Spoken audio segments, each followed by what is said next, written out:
জাতীয় নাগরিক পার্টির কেন্দ্রীয় সদস্য মোহাম্মদ ইমামুর রশিদ ক্ষুদ্র উদ্যোক্তা এক নারীর কাছ থেকে ৭ লাখ টাকা নিয়েছেন এ সংক্রান্ত একটি ভিডিও ছড়িয়ে পড়েছে সামাজিক যোগাযোগ মাধ্যমে।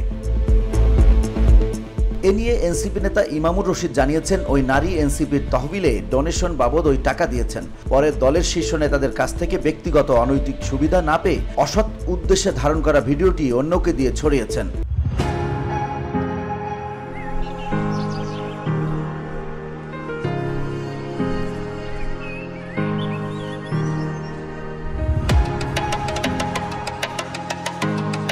তবে প্রশ্ন তুলেছেন গণ অধিকার পরিষদের সাধারণ সম্পাদক রাশেদ খান। তিনি বলেন, আজকে নিশ্চয়ই একজন নেতার স্ক্রিনশট লক্ষ্য করেছেন। এক আপুর কাছে নাম্বার চাওয়া হচ্ছে নতুন বন্দোবস্ত, এটা কোনো সিস্টেম যে কোম্পানিগুলোকে কল করে পার্টি ফান্ড চাওয়া।